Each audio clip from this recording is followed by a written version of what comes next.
کہمس نے ابن بریدہ سے، انہوں نے یحییٰ بن یعمر سے روایت کی، انہوں نے کہا کہ سب سے پہلا شخص جس نے بصرہ میں تقدیر سے انکار کی بات کی معبد جہنی تھا۔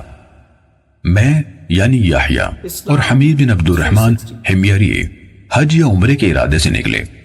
ہم نے آپس میں کہا کاش رسول اللہ صلی اللہ علیہ وسلم کے صحابہ میں سے کسی کے ساتھ ہماری ملاقات ہو جائے تو ہم ان سے تقدیر کے بارے میں ان آج کل کے لوگوں کی کہی ہوئی باتوں کے متعلق دریافت کر لیں۔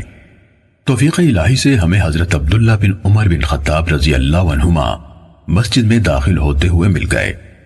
میں اور میرے ساتھی نے ان کو درمیان میں لے لیا، ایک ان کی دائیں طرف تھا اور دوسرا ان کی بائیں طرف۔ مجھے اندازہ تھا کہ میرا ساتھی گفتگو کا معاملہ میرے سپرد کرے گا، چنانچہ میں نے عرض کی، اے ابو عبد الرحمن، یہ عبداللہ بن عمر رضی اللہ عنہما کی کنیت ہے۔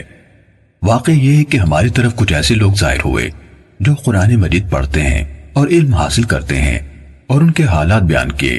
ان لوگوں کا خیال ہے کہ تقدیر کچھ نہیں، یعنی ہر کام نئے سرے سے ہو رہا ہے، یعنی پہلے سے اس بارے میں نہ کچھ طے ہے نہ اللہ کو اس کا علم ہے۔ ابن عمر رضی اللہ عنہما نے فرمایا، جب تمہاری ان لوگوں سے ملاقات ہو تو انہیں بتا دینا کہ میں ان سے بری ہوں اور وہ مجھ سے بری ہیں۔ اس ذات کی قسم جس کے نام کے ساتھ عبداللہ بن عمر حلف اٹھاتا ہے، اگر ان میں سے کسی کے پاس احد پہاڑ کے برابر سونا ہو اور وہ اسے خرچ بھی کر دے تو اللہ تعالیٰ اس کی طرف سے اس کو قبول نہیں فرمائے گا یہاں تک کہ وہ تقدیر پر ایمان لے آئے۔ پھر کہا، مجھے میرے والد عمر ابن خطاب رضی اللہ عنہ نے بتایا، ایک دن ہم رسول اللہ صلی اللہ علیہ وآلہ وسلم کی خدمت میں حاضر تھے کہ اچانک ایک شخص ہمارے سامنے نمودار ہوا۔ اس کے کپڑے انتہائی سفید اور بال انتہائی زیادہ تھے، اس پر سفر کا کوئی اثر دکھائی دیتا تھا، نہ ہم میں سے کوئی اسے پہچانتا تھا، حتیٰ کہ وہ آ کر نبی اکرم صلی اللہ علیہ وسلم کے پاس بیٹھ گیا اور اپنے گھٹنے آپ کے گھٹنوں سے ملا دیے اور اپنے ہاتھ آپ صلی اللہ علیہ وآلہ وسلم کی رانوں پر رکھ دیے اور کہا، اے محمد صلی اللہ علیہ وسلم، مجھے اسلام کے بارے میں بتائیے۔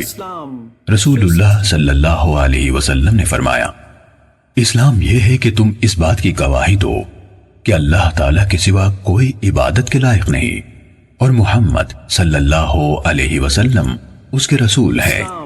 نماز کا اہتمام کرو، زکوٰۃ ادا کرو، رمضان کے روزے رکھو، اور اگر اللہ کے گھر تک راستہ طے کرنے کی استطاعت ہو تو اس کا حج کرو۔ اس نے کہا، آپ نے سچ فرمایا۔ حضرت عمر رضی اللہ عنہ نے کہا، ہمیں اس پر تعجب ہوا کہ آپ سے پوچھتا ہے اور خود ہی آپ کی تصدیق کرتا ہے۔ اس نے کہا، مجھے ایمان کے بارے میں بتائیے۔ آپ نے فرمایا، یہ کہ تم اللہ تعالیٰ، اس کے فرشتوں، اس کی کتابوں، اس کے رسولوں اور آخری دن یعنی یوم قیامت پر ایمان رکھو اور اچھی اور بری تقدیر پر بھی ایمان لاؤ۔ اس نے کہا، آپ نے درست فرمایا۔ پھر اس نے کہا، مجھے احسان کے بارے میں بتائیے۔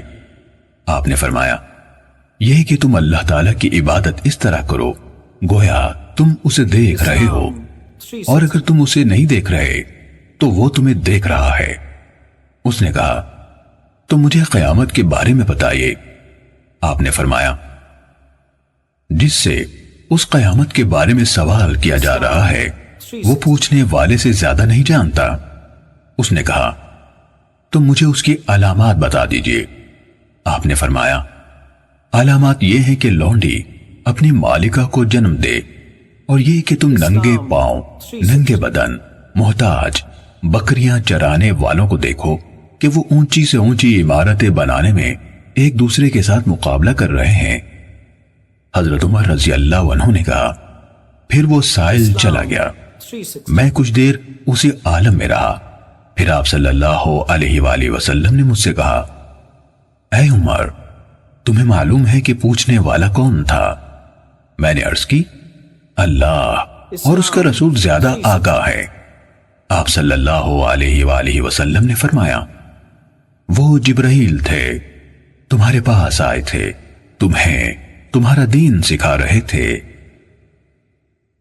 صحیح مسلم حدیث نمبر 93۔ قرآن و حدیث کی سب سے بڑی موبائل ایپ اسلام 360 مفت ڈاؤن لوڈ کریں۔